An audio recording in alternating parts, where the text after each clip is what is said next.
আসসালামু আলাইকুম। আজকের ব্লগে শুধু রান্না না, তার সাথে আমি ঘরের যে টুকিটাকি কাজ করি সবগুলো শেয়ার করব। তো দুই বেলার রান্নাটা আমি একসাথেই শেয়ার করি, সকাল প্লাস সন্ধ্যা। তো আজকে আমি সকালে যে রান্না করব, মানে সকাল বলতে দুপুরের রান্নাটা, সকালের নাস্তাটা শেয়ার করি না। তারপর দুপুরের রান্নাটা হলো চেপা বোনা করব। চেপাটা কিন্তু অনেক অপরিষ্কার, তার মানে এখানে অনেক আঁশ থাকে, সেই আঁশগুলো ছাড়িয়ে নিতে হবে। এই জন্য প্রথমে চেপাটা আমি ভালো করে ভিজিয়ে নেব। তারপর আমরা সবাই জানি চেপা বোনার মধ্যে প্রচুর পরিমাণে পেঁয়াজ কুচি আর রসুন কুচি দিতে হয়। তো পেঁয়াজ কাটতে যেটা হয়, আমার চোখ দিয়ে টপ টপ করে পানি ভরে। এভাবে পেঁয়াজ উপরের মাথায় গাঁথলে নাকি পানিটা কম। এই কথাটা কতটুকু সত্য সেটা আমি জানি না, এটা গাঁথার পরেও চোখ দিয়ে পানি পড়ে। তবে আগে থেকে যদি পেঁয়াজটা পানিতে ভিজে রাখা যায় তারপরে এতটা পানি পড়ে না, কিন্তু এটা কতটুকু সত্য যদি জানেন কমেন্টে জানাবেন। তারপর এখানে একটু আলু কুচি দিয়ে দিব। বোনার সাথে একটু আলু কুচি হলে সেই লাগে, শুধু পেঁয়াজ রসুন দিয়ে একটু মিষ্টি মিষ্টি লাগে। তার চেপাগুলো আগে থেকে পানিতে ভিজে রাখছিলাম। এরপর এখন যে আঁশগুলো সেগুলো কিন্তু আমি দাওয়ের সাহায্যে উঠিয়ে নিব। যে দাও দিয়ে এরকম একটু কুচানো যায়, তার মানে এর ভিতরের গায়ে যে আঁশগুলো সবগুলো কিন্তু একদম পরিষ্কার হয়ে উঠে আসে, কারণ আঁশটা তো একদম শুকিয়ে এর ভিতরে লাগিয়ে গেছে। ভিজার পরে এটা সহজেই তুলে নিতে পারবেন। বাজারের জিনিস তো সবসময় অপরিষ্কার থাকে, তার এর জন্য ভালো পরিষ্কার করে নিতে হয়। এই তো এটা কুচানোর পরে এবার এটা ভালো করে পরিষ্কার করে নেব। যতই পরিষ্কার করেন না কেন, এটার ভিতরে থেকে এরকম ময়লা পানি বের হবে। আমি অনেকক্ষণ কলে এটা পরিষ্কার করছিলাম। তো এটা পরিষ্কার করার পরে এবার সবকিছু রেডি করে নিলাম। পেঁয়াজ কুচি, রসুন কুচি, তারপর কাঁচামরিচ কুচি, চেপা সবগুলো রেডি হয়ে গেল। এবার সাহেবের জন্য একটা ডিম নিয়ে নিলাম। যদিও আজকে ডিম নাই, একটাই হবে। আমার জন্য একটা মাছের টুকরা ভাজি আছে, আর ওর জন্য একটা ডিম বোনা করে দেবো। এই তো আমাদের দুপুরে রান্না ছিল। এবার এটা ডিমটাকে ভালো করে চারদিকে কুচি কুচি করে নেবো, যেন মশলাটা ভিতরে ঢোকে। বাঙালির মাথায় বুদ্ধি বেশি, এই জন্য খাবারের টেস্টও হয় বেশি। তো যাই হোক, কথা না বাড়িয়ে চলে গেলাম চুলায়। এই যে আমার জন্য এই মাছের পিসটা আগে থেকে, তো এই মাছটা ছিল কাল রাতের বাসি। মাছগুলো হয় সুন্দর, এটার ভিতরে ক্রিপসি ক্রিপসি একটা ভাব থাকে, আমার এটা খুব ভালো লাগে। তারপর ওটার জন্য একটু হলুদ দিয়ে ডিমটা ভালো করে নাড়িয়ে নিলাম। এবার দিব পেঁয়াজ কুচি আর রসুন কুচি আর দুইটা কাঁচামরিচের টুকরা, এরপর লবণ, হাফ চা চামচ হলুদের গুঁড়া আর হাফ চা চামচ মরিচের গুঁড়া, আর দিয়ে দেবো একটু গরম মশলার গুঁড়া। সবগুলো দিয়ে ভালো করে নাড়িয়ে ছাড়িয়ে নিব। গরম মশলার গুঁড়া দিয়ে যদি ডিম বোনা করেন, ডিমটার ফ্লেভার অন্যরকম। এটা আমার সাহেব খুব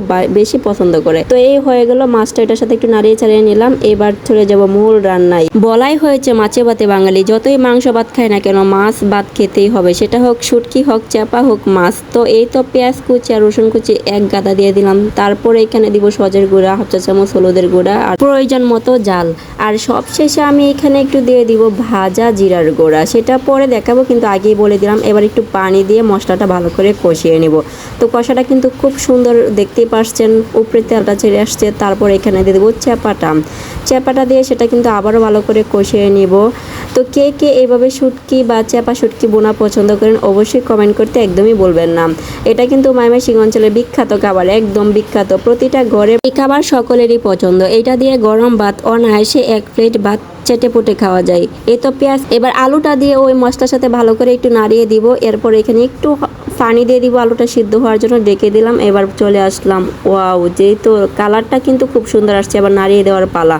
চুলার আঁচটা কিন্তু মিডিয়াম টু লো রাখতে হবে, কারণ আলুটা কিন্তু লেগে যেতে পারে। আর আলু কিন্তু আমার হাফ সিদ্ধ হয়ে গেল। এবার একটু পানি দিলাম সিদ্ধ হওয়ার জন্য পুরোপুরি। চেপা বোনা কিন্তু আরেকভাবে খাওয়া যায়, সেটা হলো কুমড়ো পাতা দিয়ে পাতুরি। ওই পাতুরিটাতে যেই স্বাদ। আমরা কিন্তু এই চাপাটা আনছিলাম মূলত ওই পাতার জন্য, কিন্তু পাতাটা আমাদের ইজিকে না, অন্য জায়গায় চলে গেছে। যাই হোক, এই জন্য একবার ভাবতেছি যে বোনা করে খাই, পাতুরি তো খেতেই পারলাম না। তো অবশেষে আমার বোনা কিন্তু হয়ে গেল। এবার একে জাস্ট আমি সবার শেষে একটু লেবু পাতা দিলাম। এই লেবু পাতা দেওয়ার পরে যে ফ্লেভারটা আসে, অসাম, একদম অসাম। এই লেবু পাতা দেওয়ার ফলে বেশিক্ষণ নাড়বেন না, কিন্তু তাহলে তিতা হয়ে যাবে। জাস্ট ওটার মশলাটা ওটার উপর দিয়ে ডেকে দিবেন, মানে গ্রানটা যেন থাকে। এবার এটা নামিয়ে নিব। এই ছিল আমার দুপুরের রান্না। কেমন হয়েছে কমেন্ট করতে একদমই বলবেন না, উড়াদুরা কমেন্ট করবেন। তারপর আমি বললামই তো, দুই বেলা রান্না আমি একসাথে ব্লগে দেখাই। এবার করে নেব পেঁপে ভাজি। পেঁপে ভাজি আমাদের অনেক বেশি প্রিয়। অনেকেই কমেন্ট করতে পারেন এরা অত পেঁপে কাকে না। পেঁপের যে উপকারী সেটা যদি আপনি জানেন, তাহলে পেঁপে কখনোই ছাড়বেন না। পেট ঠান্ডা করে, গ্যাসের জন্য খুব উপকারী। তো ভাজাটা পেঁপে হয়ে গেল। আমার কাছে সবচেয়ে পেঁপে ভাজিটাই বেশি মজা লাগে গরম ভাত দিয়ে। তো আজকে একটা পেঁপে ভাজি করলাম। এরপর আমি ডাল রান্না করবো। প্রচুর গরম পড়ছে, পাতলা ডাল করব টক দিয়ে। সেই টক ডাল কিন্তু খুব মজা লাগে। তার আগে আমি ডালটা সিদ্ধ বসিয়ে দিয়ে এইখানে একটু ঘর দুয়ার পরিষ্কার করে নিলাম। আর দেখেন মজার বিষয়, সে ঝাড়ু আনছে, গোয়ালঘর ঝাড়ু দেওয়ার যে ঝাড়ু, সেই ঝাড়ু আনছে আমাকে এই পাকা ঘর ঝাড়ু দেওয়ার জন্য। কেমনটা লাগে দেখেন, এই ঝাড়ু দিয়ে নাকি পাকা ঘর ঝাড়ু দেওয়া যায়। ময়লা যায়, এটা দিয়ে হাসি উঠে না। এমন এক কাজ মাঝে মাঝে কইরা বসে থাকে, মানে বলবো যে আমি কি সব কিছু পারি, আমার তো শিখতে হবে আস্তে আস্তে। এই কথা বলার পরে যাক মাফ করে দিয়েছে, নেক্সট ভুল করলে আর মাফ করবো না। তো আমি ঘরটা ভালো করে ঝাড়ু দিয়ে নিছিলাম, বিছানাটা একদম অগোছালো ছিল সেটাও গুছিয়ে নিলাম। মানে রান্নার পাকে পাকে ঘরের কাজও তো করতে হয়, সবই তো একে হাতে করি, পড়াশোনা করি, তারপরে যে ভিডিও এডিটিং অনেক কাজ। নিজের কাজ নিজে করাটা শান্তি আলাদা, এখানে থাকে না কোনো অপরিষ্কার, থাকে না কোনো অজুহাত। আমি নিজেরটা নিজে করতে স্বাচ্ছন্দ্য বোধ করি। তারপর এখানে এবার দেখেন কতগুলো হাঁড়ি পাতিল থালাবাড়ি আমার জমছে, আর বেসিংয়ে এত পরিমাণ ময়লা, তো সেগুলো আজকে ভালো করে পরিষ্কার করবো। আজকে না, সবসময় ভালো করে পরিষ্কার করতে হয়, কারণ সকাল নাস্তা দুপুরের 2 বেলার জমছে। এখানে আমি জাস্ট এখানে ঠেলা দেয়া চলে গেছি অন্য কাজে বা আমার পড়াশোনার ক্ষেত্রে, সামনে যেহেতু পরীক্ষা এই জন্য পড়াশোনার চাপটা খুব বেশি।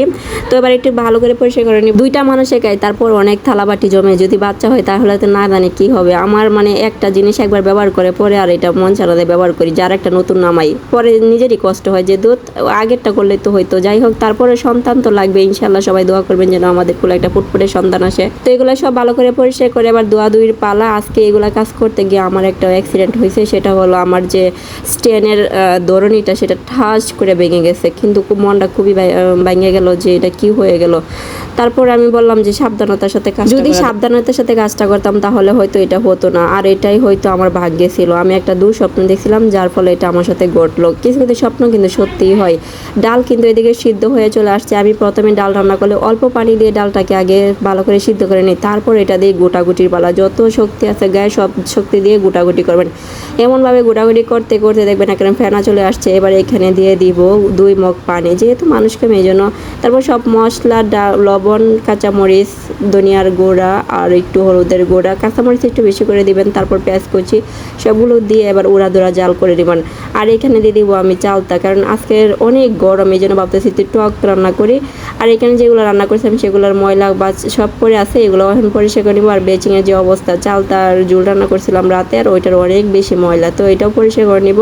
সব কিছু তো আর শেয়ার করি না, আজকে ভাবতেছি কী কী কাজ করি সেটা একটু শেয়ার করে নিই। জিরা খুলতে খুলতে ডালের বাগারটা বেশি পুড়ে গেল, তো ডাল টক দিয়ে ডাল রান্না করছিলাম, পেঁপে ভাজি করছিলাম, আর পেঁপে দিয়ে মাছ ছিল, গরম ভাত, আর ছিল শুটকি বোনা, আর ঘরের টুকিটাকি কাজ। যদি ভালো লাগে অবশ্যই লাইক কমেন্ট শেয়ার সাবস্ক্রাইব করে দেবেন। আল্লাহ হাফেজ।